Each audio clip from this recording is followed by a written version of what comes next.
This is a regular small car. Forget that it's a Mercedes. It's the kind of compact car that millions of Americans drive every day. It's easy to park, zips through traffic, and gets eaten alive by this monster truck. You see, millions of Americans also drive vehicles like the Ford Raptor, but this is no ordinary pickup truck. It's a desert runner built to jump over things, like other cars. Now the F-150 is brand new for 2021. I've reviewed it, I've compared it. You can see those videos on the CarGurus YouTube channel, so subscribe. But for 2021, so is the Raptor. Now it's one of 8 trims you can buy in the F-150 lineup, and it's by far the nuttiest, the craziest, most extreme vehicle that Ford makes. Why would anyone need something this big? And what adult is still playing with toys like this? Well, there's lots of people with money, and they like to have fun. In fact, over the past few years, more Americans have bought a Ford Raptor than a 911 or a Corvette. That's according to Ford, but I really do believe it. We know people that have 911 GT3s that have this as their winter car. It's the truth. But can they tell the new 21 Raptor from the one that came before it? It's very, very subtle. In fact, the front grille looks more like the new Super Duty, which is even larger than this Raptor. The grille is more square, it's more connected to the headlights, they've got a different shape. The skid plate is a little wider. That's also more functional, less things to hit and bash. The hood is also redesigned. There's a different dome on top, more air vents. These side air vents are reminiscent of the F-22 Raptor fighter jet that costs over $100 million and the military loves to use and spend on. But hey, that's cool that it inspired this truck. That was worth the effort. Now the only other difference that I can see is that there's no more extended cab. So you used to be able to get the shorty Raptor, that's what I like to call it. I missed that one. The only one you can get now is this big Super Crew. It does have the shortest bed, 5.5 feet, but I really miss the smaller cab. That's what makes the Raptor so much more fun to me when you're going off-road. But now Ford has another feature, 37-inch tall tires. That is the largest ever tire ever fitted to a factory pickup truck, and it lets the Raptor go over 13-inch high obstacles. Now this one has the standard 35s, you still get a foot of clearance. And speaking of clearance, all these crazy truck clearance lights that you see here, the giant Ford grille, you know it's a Raptor. Let's hang out down here for a while. It's actually kind of comfortable. So it's a nice place to talk about how the Raptor's shocks turn this thing into a jumper. What's behind me is the most important feature of the Raptor, Fox Racing shocks. They are tougher and they're larger than before. They've got new shock fluid for less friction. The valves have been redesigned so this thing can go from soft to firm 500 times a second. That's how quick this thing reacts in the blink of an eye, whether you're on the ground or you're up in the air. And that means 15 inches total wheel travel behind me, or 14 inches in the front.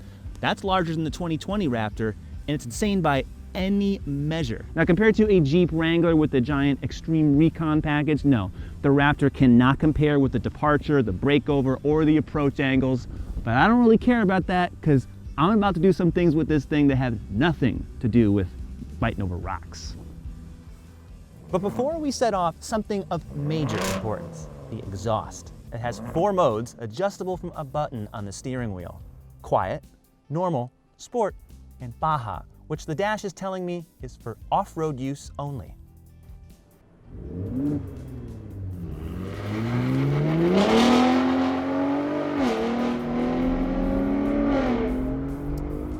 Now I played the trombone, and Ford put a trombone in the exhaust. They call it a trombone loop. That's the design that these pipes go through and it makes all these fun sounds.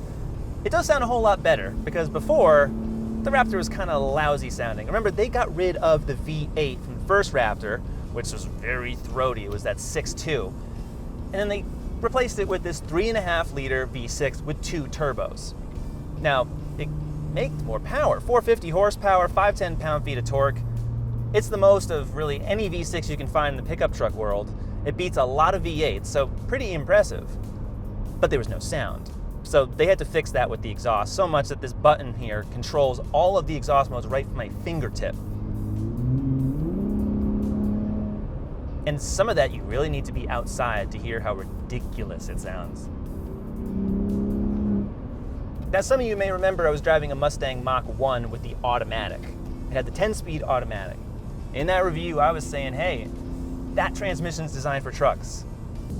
That's the thing about this transmission. It was meant to be in the F-150 and a lot of other Ford vehicles that are not nearly as fast or capable. And I was right, because this is the same 10-speed, and it reacts so much better. It rev matches on every shift. It is perfectly reactive in any driving mode. I don't even have to go into manual mode, and it does everything fine. So I don't know what happened between this vehicle and the Mustang, but the 10-speed belongs here in the Raptor. Clearly that's what it's for.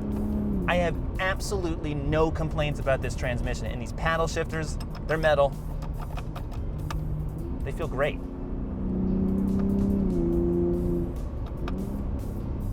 There's so much power, and yet there's so little of it. This is only 64% of a Ram TRX in terms of horsepower. 702 versus 450. It's a ridiculous thing that I even have to say that, because it's just silly. 450 horsepower is enough for anyone. Once you get addicted to power, you have to have more. And that's what's coming next. The Raptor R. It's coming, supercharged V8 from the Shelby GT500 Mustang. I don't know how much power it's going to have, but I can guess that it's probably going to have at least 702 horsepower. And the Mustang, it makes 760. So it'll probably be somewhere between that range. And Ford had to do it. I don't think they were going to do it until the Ram TRX came out. That thing, and watch the review, because I drove a red one just like this in the same area. It was stupendous. But this is not as fast as a Ram TRX. And that should be wrong to say that. What are we doing in this world? What have we come to where a Raptor is slow? This V6, well, it's relatively fuel efficient compared with the Ram TRX, which was getting 9 miles to the gallon. This one's getting about 14, which is a big jump. So there's a lot less power, but you are using less fuel. However, it costs about $150 to fill this up at current gas prices. This is a 36-gallon tank. That's the extended tank that's an option on regular F-150s. So on the website, Ford's like, oh yeah, you can cruise for over 500 miles. Yeah, 500 miles at like 10 miles to the gallon, 15 miles to the gallon. There's 7 driving modes on the Raptor, and my favorite is Sport because of that, which I'm not gonna do because we're driving politely right now, trying to be nice. Normal mode's fine too, and actually works pretty well. All the other stuff is the rock crawl and sand, and that's great, but most of these trucks are gonna be driven in cities and suburbs, so you could use that when you just wanna, say, go on a little utility trail and check out the views where the phone company guys always hang out and go over little rocks there, but you're not gonna be using that too much unless you go to Ford's Raptor school and you get to use their Raptors and actually get taught by real instructors. I would love to do that. So if you buy a Raptor, you get that included. Try them all out yourself. Tell us what you think. It is pretty cool. Here's another thing about the Raptor's handling. The new one handles better. There's now a coil-sprung rear suspension as opposed to a leaf spring. A leaf spring is an old, tried and true design. It's cheap. It holds a lot of weight. That's why pickup trucks have them, right? But this pickup truck, you don't really care that much about payload or towing. This only does 1,400 pounds in the bed and 8,200 pounds if you're towing something. Now those weights are up by about 200 pounds versus the older Raptor, but those figures are not really that impressive at all. They're okay, but that's not why you buy the Raptor. If you want max towing and payload, there's a lot of other F-150 trims and other pickups you can get. Because this Raptor is designed to be a racing truck, it needs all the control and the feel behind the wheel that you can possibly give it. So it does make a difference between the previous version. Not a huge difference, but enough to note that, okay, suspension is a little bit more settled. There's not as much rattling and banging when you're going over bumps.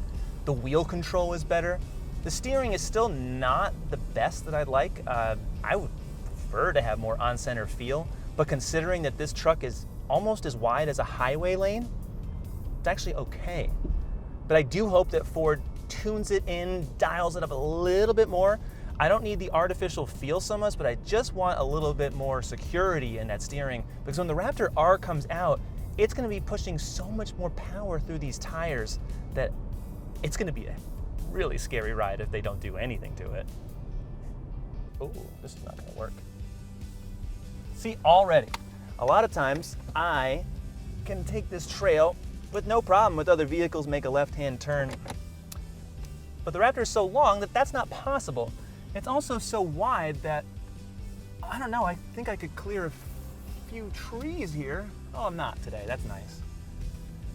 See, width is good because that's what keeps this vehicle so stable at high speeds. You don't want to be flying left and right, you want to be on the ground when you finally land, and that is what width does. But being too wide is also problematic because there's a few trails that you just can't go on. So if you're gonna take a Raptor through the woods, I would say don't. And what else is going on? Oh, a rock. Oh.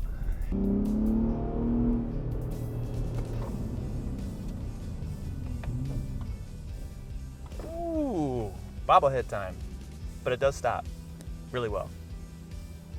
That's no joke, man. This thing is like... The interior gets a major overhaul. The design is sleeker, the materials are better, and yet it's still not as inviting or sumptuous as the new Ram. Any F-150 can't measure up to the Ram 1500, but it's better than Chevy or GMC. 12-inch touchscreen is the best part of this whole interior. It's really crisp, it runs Sync 4, not 3 like some other Ford vehicles, so that means it's even faster to use and it's got wireless software updates. These are some big reasons to buy any new F-150. Wireless Apple CarPlay and Android Auto. Zone lighting that'll spotlight all around the truck. A power generator for up to 2,000 watts from the bed. The digital instrument panel is just as sharp as the main screen. I don't like how the speed and tach readouts are magnified to size 200, but the animations and the graphics pull me in. Every drive mode looks like a party. However, you can't do full screen maps or customize the overall layout.